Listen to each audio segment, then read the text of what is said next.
Yo, before we get into the episode, just a quick reminder of our scheduling update. This is the month that we're starting to release our Avatar Legends campaign. So today, you're getting an Avatar Legends episode. Then next week, we're going to be going back to our Fate episode. And then the following week, back to Avatar, and so forth. So first and third weeks, Fate. Second and fourth weeks, Avatar. Okay, simple enough. Let's get into the show.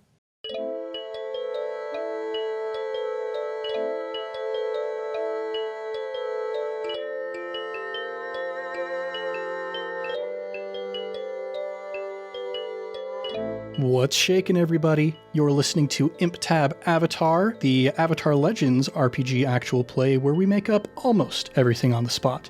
I'm Ned Wilcock, your host and GM, and today I'm joined by... Caleb Anderton. So excited to be here. McKenna Steele, also excited to be here. And Christian Randall, the most excited to be here. How you like that? Okay. I was really hoping you would go with the opposite of not excited to be here. I am very excited to be here. In case none of our audience has picked up on it yet, we're very excited to be recording this tonight. Yeah, we are. We have had this in the works for quite a while, and we finally got our hands on the final, well, almost final core rulebook. All the rules are final. They're still putting a couple finishing touches on it, but it's final enough that we can start getting into a long-term, full-scale campaign that is going to go who knows how long. We're going to just play to find out. So, to kind of set the stage for what this campaign is going to look like, we're going to be picking up directly after the events that took place in our first Avatar one-shot called The Library Heist. So if you haven't listened to that yet, we'd recommend you go back and give that a listen so you have a sense of what we're working with moving into this campaign. But on the whole, this campaign is going to take place starting in Wan Shi Tong's Spirit Library in the Siwang Desert, about a decade or so after the death of Avatar Roku. At this time, in our interpretation of the Avatar verse, Wan Shi Tong's library is still above the sands. It has not yet been sunken beneath. So we get to explore these ideas of what was Wan Shi Tong's library like before he buried it, and how did Wan Shi Tong and his library get to where they were when we first saw them in Avatar The Last Airbender. Now, I'm going to acknowledge just right off the bat that we may end up with some potential inconsistencies with Wan Shi Tong's adventure guide, which isn't going to be released for a while. We know they're going to add more lore to that book, and we'll try to make sure that everything is as accurate as possible to that. But we may say something here at the beginning, since we don't actually have the book yet, that might not quite match up. Don't worry about it. Don't worry about it, guys. It's all good. We'll fix it in post. Yeah. And so with that said, also, there are 4 more playbooks that are going to be released in that book. So you might see some of our playbooks change from what we're going to be telling you tonight. You might not. We'll just have to see what happens when we get that book. But before we get into introducing our characters, I just want to make one comment about, the fact that our podcast name is Improv Tabletop. And so I want to just address, how improvised is this compared to our Fate campaigns. So those are 100% absolutely improvised. All of us come in completely blank slate. Nothing has been planned. With this, we have put in some preparation because we want to do justice to this wonderful world that we all love so much. But for the most part, it is going to be largely improvised. And a lot of that is kind of on my plate as the keeper of this game. That's what they call the GM, or Game Master in Avatar Legends, is the keeper. This is kind of an interesting exercise in restraint for me as a GM, because my general way that I go about things is to try and plan everything out as well as I possibly can from the beginning, and that's not how this game works. If you've had a chance to read through the core rulebook, or even through the quick start, you've probably read the phrase, play to find out what happens. This is a phrase that you'll see in pretty much every Powered by the Apocalypse game.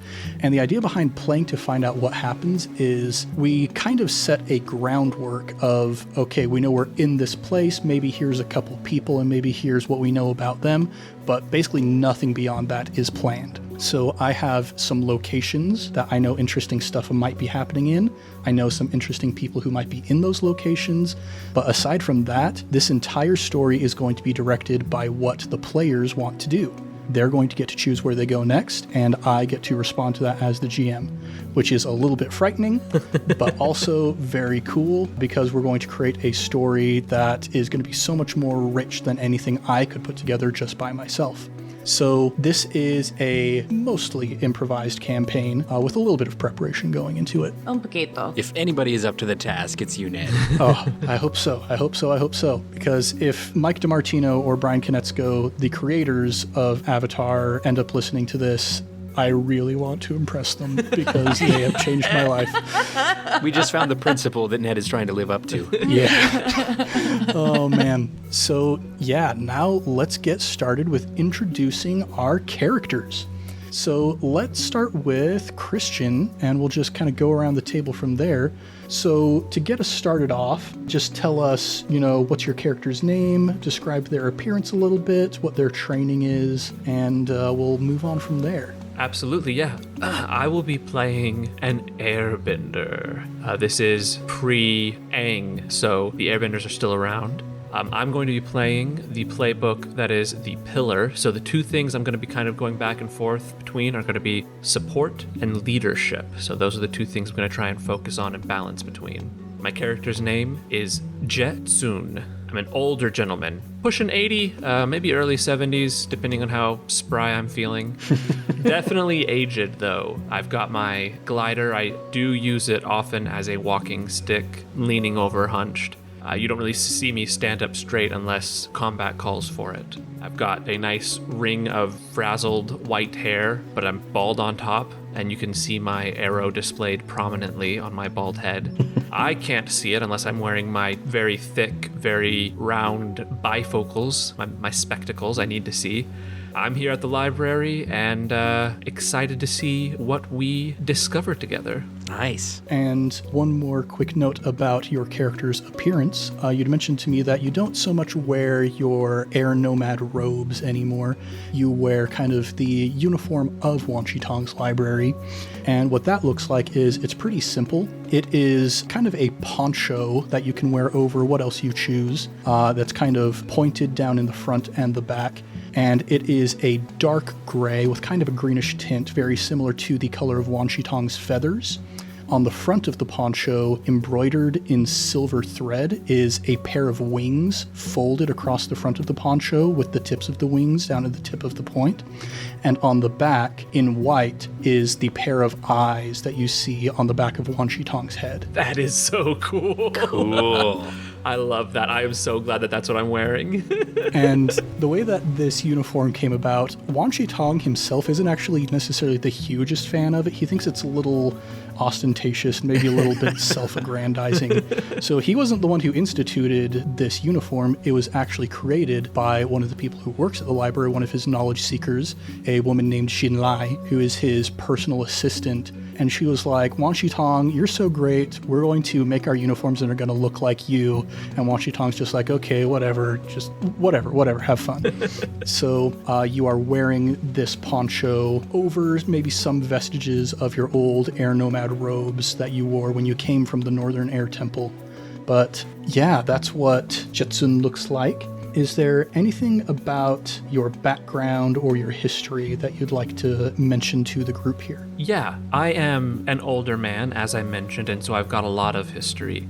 I am living my life now, trying to balance these two ideas of support and leadership, but they are vestiges from my earlier, younger days.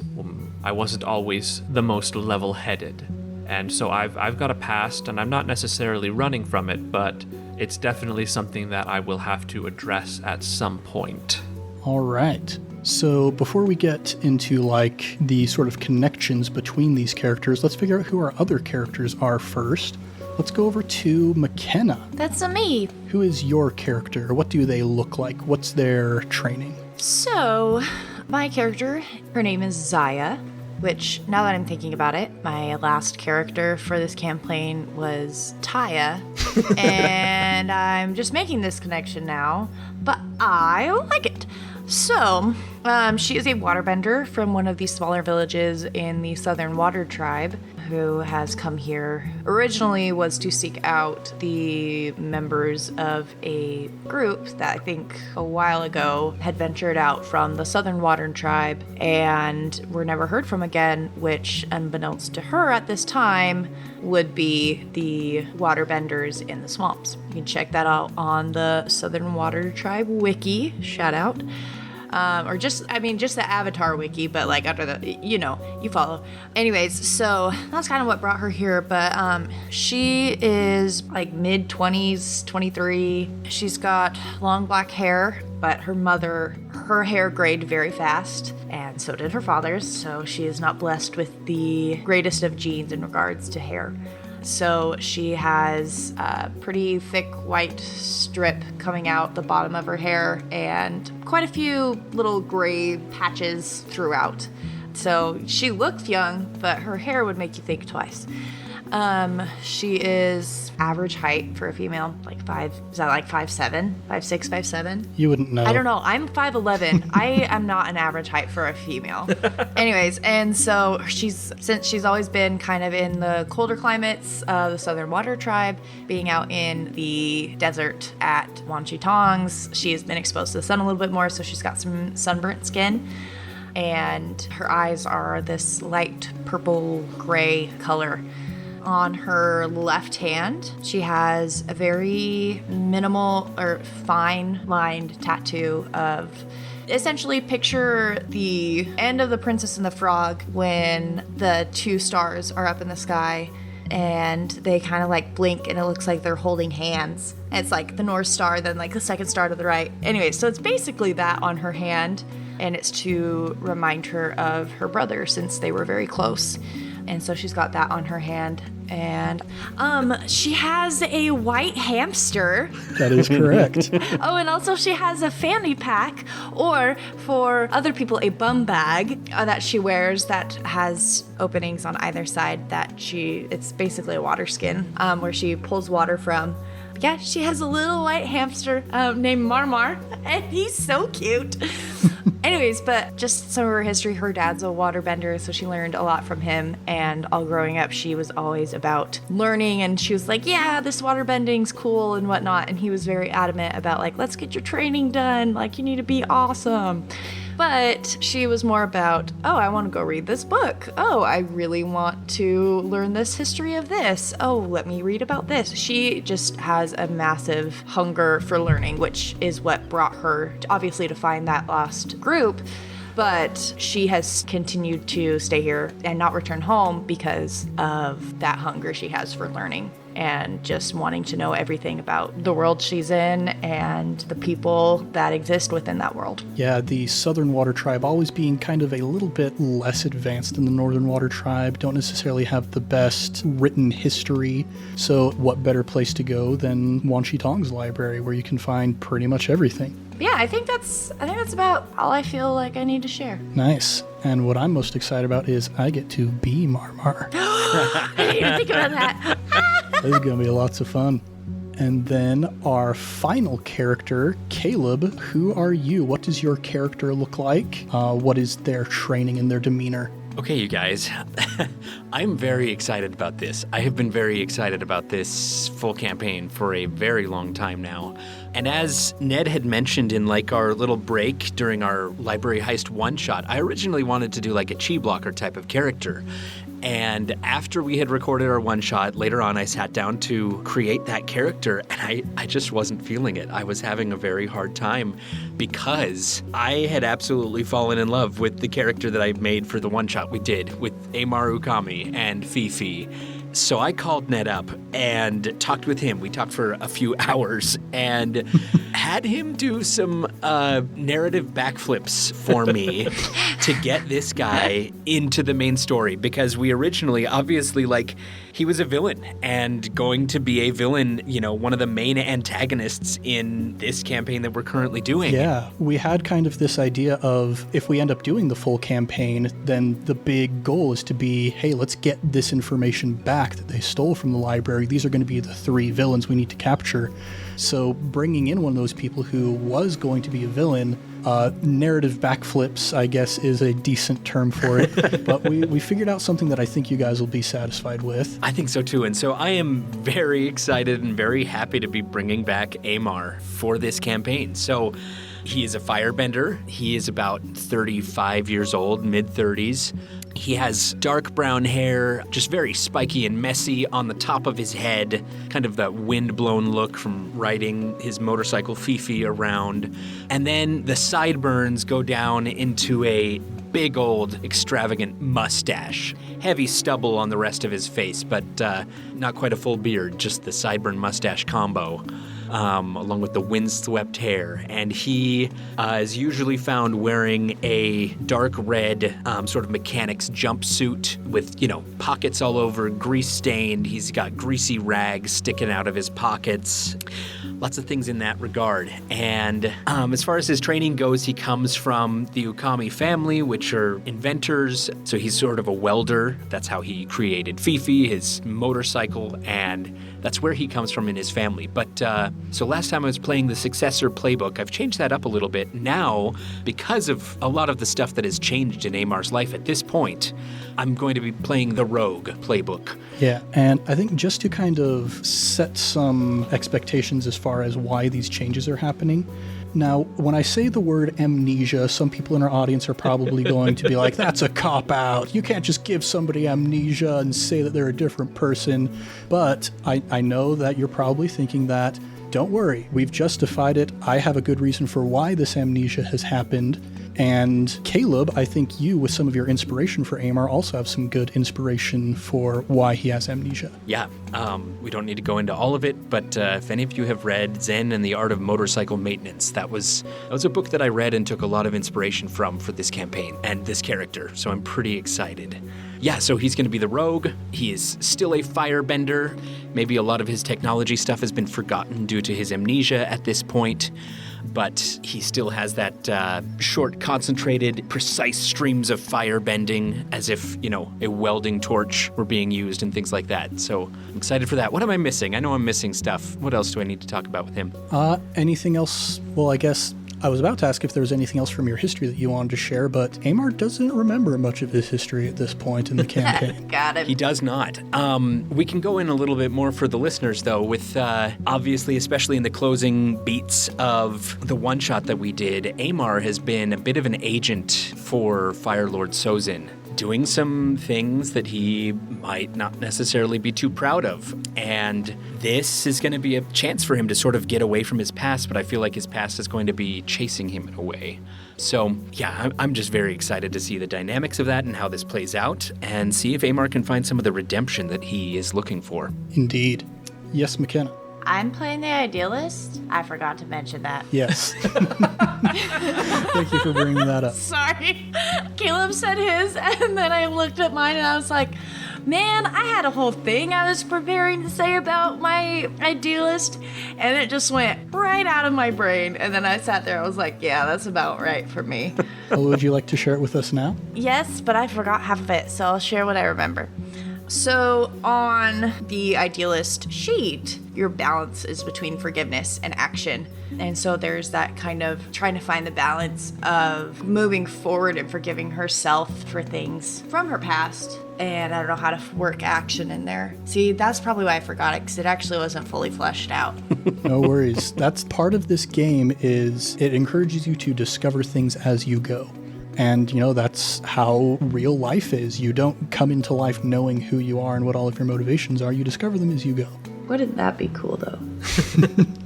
So now we get to kind of figure out how all of these characters fit together.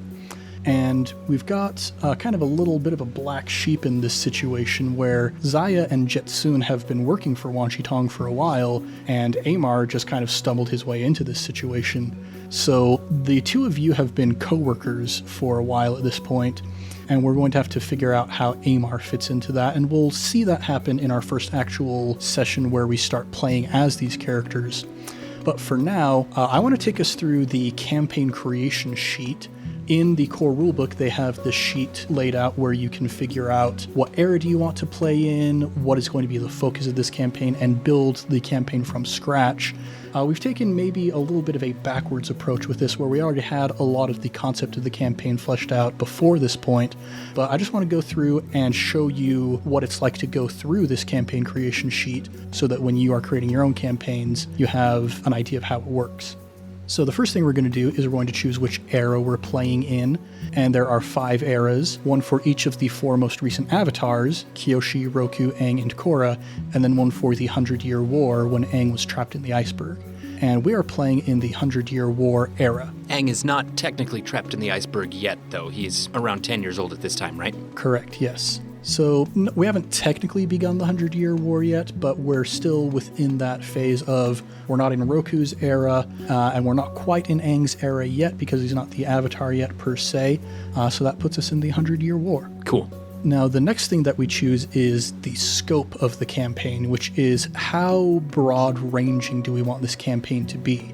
Do we want to focus it in just one very specific area or region, or do we want to expand it across the entire 4 nations? I like the idea of doing the 4 nations. I feel, especially since we are all coming from different nations already, I feel like that opens a lot of opportunity for us to explore things about our history and our past that if we stay a little too focused, like just in the desert or just in the Earth Kingdom, we might not have access to. Well, and along with that, we are the knowledge seekers in Wan Shitong's library. I feel that limiting ourselves to just these certain areas limits the knowledge. Yeah, and definitely like the purpose of Wan Shitong's library, he created the library to collect as much knowledge as he could to share it with humanity for their betterment. So obviously you guys being knowledge seekers, you're going to be going to all corners of the globe trying to find as much knowledge as you can to bring back to the library. Mm-hmm. I like it. Very nice. So now that we've got our era and our scope, the next thing we choose is a focus.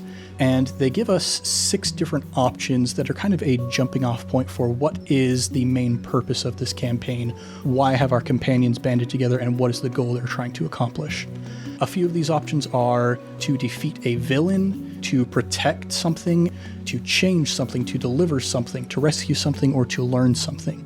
And based on what we've established in the library heist, I think the focus of this campaign is going to be to rescue the information that was stolen. Mm-hmm. Mm-hmm. And the details of that focus, just to really quickly summarize what happened, even though you obviously went back and listened to the library heist before listening to this episode, we had 3 individuals who came to Wan Shitong's library looking for information about the Avatar, all of them with maybe some duplicitous reasons for doing so, and they broke in during the middle of the night, stole some crucial information about the Avatar cycle and about the air nomads, and went running off into the desert with it.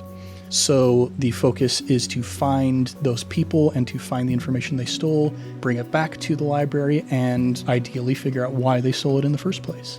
Okay, now the next thing that we're going to look at is allies and enemies. And these are just some of the key players we're going to be looking at. As far as allies go, obviously we've got Wan Shitong, your boss, he who knows 10,000 things, the spirit of knowledge, who owns the library where you work. So he's your primary ally here, and we have a couple other allies that we've already established. One, who I already mentioned earlier in this episode, is Xinlai. She is Wan Shitong's personal assistant. She is kind of a very charming individual who's got a lot of knowledge and a lot of energy that she brings to the library. And then 2 people that we established in the library heist episode are the 2 main guards who watch the entrance to Wan Shitong's library. Those are Yung Tan. He is a very level-headed person, and he likes to try and keep order at the library. And then his companion is Zhong Tao, who is maybe a bit more zealous than Yung Tan is. Terrifying. I hear that snort in my nightmares. But yeah, as we learned in that one shot, his whole shtick is he wants to make Wan Shitong proud. His parents left him there in exchange for some recipes that they brought back to their restaurant. I forgot! Oh boy. Yeah. So these are our allies. We've got Wan Shitong, Xinlai, Zhang Tao, and Yung Tan. and we might meet some other people who work there at the library as we go forward, but those are the ones that we know of currently. And as far as enemies go, we've got Taya and Rokin, who were the former characters that McKenna and Christian played. Taya is an earthbender who we really don't know very much about at all, honestly. She's got a very mysterious past. And then Rokin Marudo is a member of the Marudo crime family from the Northern Water Tribe. So these are the two main leads that we have as far as where are the Lost Scrolls, how do we get them back.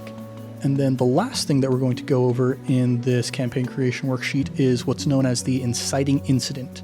When you're creating your campaign idea from scratch, the inciting incident is the event that took place when all of your characters met each other that brought this companionship together.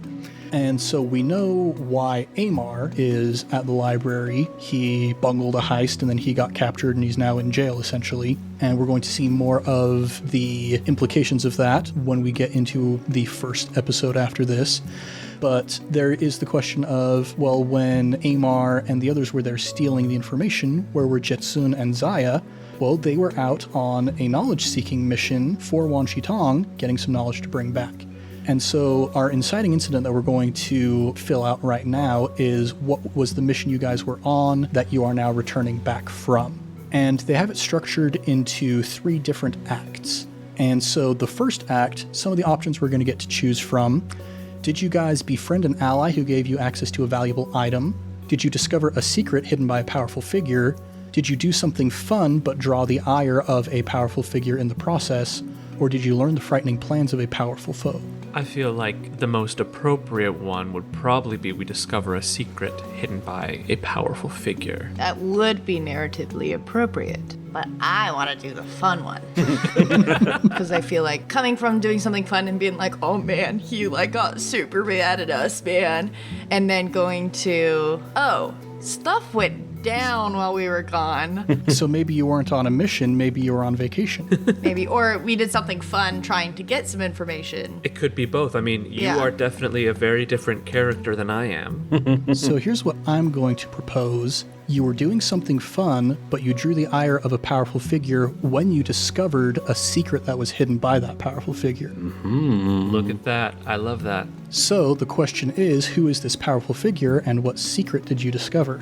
Maybe we discovered the Dai Li in the Earth Kingdom. We were hanging out near Lake Laogai, and we discovered a secret. So the Dai Li as an organization was established by Kiyoshi to keep peace within Ba Sing Se.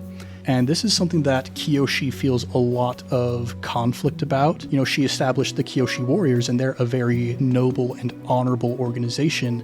But she looks at the Dai Li and saw some of the corruption that was happening. But initially, they were a very honorable organization, so maybe you're discovering the beginning of corruption within the Dai Li. I like that, yeah. I do like that. If we are seeing, maybe even if it's just some construction around Lake Laogai. So yeah, you discovered the Dai Li is beginning to maybe turn away from their initial altruistic way of doing things, getting into some more shady kind of stuff. And it's probably helpful that, you know, Kiyoshi's long gone. There's a whole avatar between her and the current one. How old did Roku get? Yeah, Roku lived to be 70 years old. Okay, so we're about 80 years after Kiyoshi. Yeah, 80 years after Kiyoshi died, which Kiyoshi, if you want to talk about somebody who lived to be really old, Kiyoshi was 230 when she died. Okay, to say I'm in love with her is such an understatement. Oh my gosh. That's amazing. Yeah, and if you want to find some information about how Kiyoshi ended up being 230 years old, go read the Kiyoshi novels by FCE. It gets into that a little bit.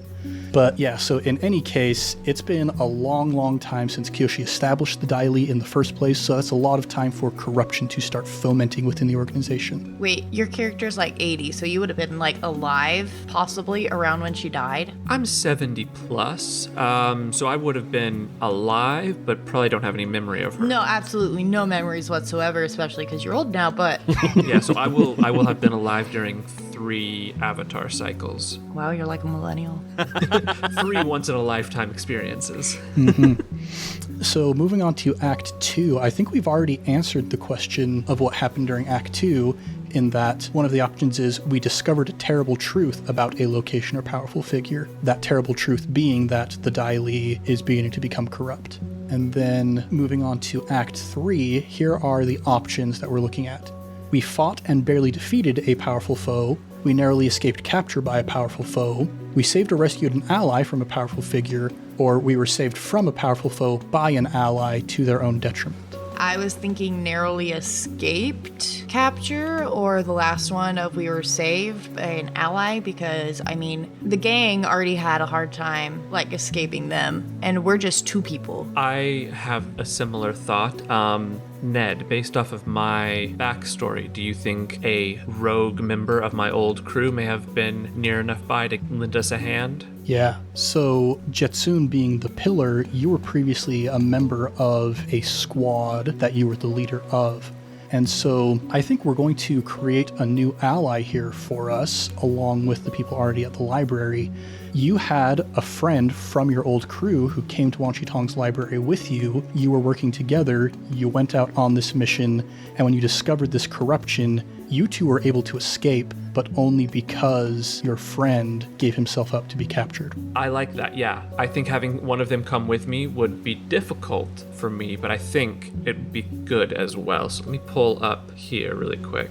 How about Lob Sang? Yeah, this is your friend, your coworker, your fellow knowledge seeker who has been captured by the Daili. So we come back after having a fun lake day. I'm airbending around the lake and you're waterbending around the lake. You are on your glider. I'm attached to it by a string, and I'm just standing on the water, and it's like water skiing. Absolutely. I'm feeling left out. I didn't get invited to this lake party. Well, you decided to be a criminal. Yeah, you were busy doing all kinds of unethical stuff. It's true. I like it. Yeah, and then Lob Sang will have sacrificed himself to let us get away and get back to the library. So Lobsang was a previous 3rd member of your knowledge seeker group from the library, who is no longer. See? Did Lob Sang just die? It's kind of unclear. All right, so this gives us now 2 really big threads that we can follow. 1, some information was stolen, and 2, one of your friends was stolen. Oh. It also does open up a position for me to slip into. Oh, unintentional or intentional? It was intentional. Oh. That was what popped into my head. I was like, oh, that's so cool. Oh, serendipity. No, it's just Christian Smart. Oh, cool. So that is our inciting incident, and you guys are coming back from vacation. You've just lost your friend, and what do you find? We've got a prisoner who is our only lead to figuring out what happened to these lost scrolls. Wow, this is a tangled web already. I love it. Good thing we're improvising this and playing to find out what happens, because holy cow, I don't want to have to plan all this out right now. Now, the only final thing we need to fill out is within each playbook, you have a connections section that gives you a little prompt. I'll just use an example from Amar's playbook, because that's the one I'm looking at right now. Blank is way too uptight, too trapped in themselves, and they need to break some rules. And so then he's going to get to choose either Jetsun or Zaya to go into that blank. And we're just going to go around the entire group and fill all these in.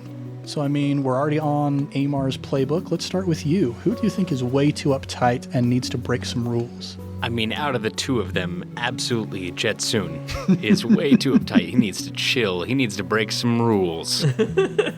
And the other one, next one would be Blank is amazing, and I hope they like me. Maybe they're worth playing it straight. So I guess that would have to be Zaya. I am amazing. I feel like that fits pretty well. If there's anybody that Amar's going to vibe with a little bit more, it's going to be the young, carefree, free spirit over here rather than old Mr. Uptight over here. Exactly. All right, let's go over to Jetsun then. Let's start with your first one. Blank doesn't really respect my accomplishments. They probably need a lesson or 2. Well, I feel like this new Spitfire who's been ransacking the library is not going to respect my personal respect for authority and rules and, rigid structure. So he probably needs a lesson or 2. So that's going to be Amar. Nice. And then the second one, Blank seems like they would have been a good candidate to be part of my squad. You'll look after them. My squad was a lot younger than me, And while Amar is younger, Zaya has more of that thirst for knowledge, so she's definitely someone who I could see would have joined my crew back in the day. Very good. And then finally we come around to Zaya. First one, I recognize some of the pain I have felt inside of blank. I'm going to try to help them. This one's hard because I would choose both of them because I think all characters come with pain and baggage. But with Jitsun, I think I can tell, he follows the rules. He's always like, oh, do a good job. Oh, I'm old. But I can tell that there is a lot of stuff going on behind that and behind the reasons why he's such a stickler on the rules and being focused all the time. And I can tell there's some pain behind that. The other one is blank frustrates me so much when they act without thinking about the consequences. So obviously it's Amar because he didn't think about the consequences of stealing stuff from the library. Because you lost your memory, that's a consequence. And because you're in jail, it's another consequence. And because now you have to be my friend, so another consequence. Oh, no. I'm not trapped in here with you. You're trapped in here with me. Dun dun. Oh man, I just want to seed a little bit of intrigue. Me knowing some of the details about Jitsun's history, yeah, you would definitely recognize some pain inside of him. You have pain, my boy. My boy, I'm 50 years older than you. It's okay, I call my sister mom, so. Your 18-year-old sister. She is 17. Child. Yes, sorry, Madison, you're a child. All right, so we know who our characters are, kind of where they come from, what they're like. We know how they relate to each other, and we know how they all ended up in this situation. So I think that's a pretty good place for us to wrap up our session 0 here. And the next time you hear from us, we're going to see these characters in action at Wan Shitong's library. Heck yes. I am so very excited. Oh my gosh. Have any of us mentioned yet that we're excited for this campaign? Just a little bit. Just a normal amount of excitement. Well, thank you all for listening to this very special Session 0 episode of ImpTab Avatar, and we'll be back with more adventures in the world of the 10,000 Things. If you want more, go ahead and subscribe, maybe even give us a review. We would be as happy as a waterbender who is water skiing behind an airbender if you would give us a positive review on the podcatcher of your choice. It's pretty happy, yeah. We're also all over social media at Improv Tabletop.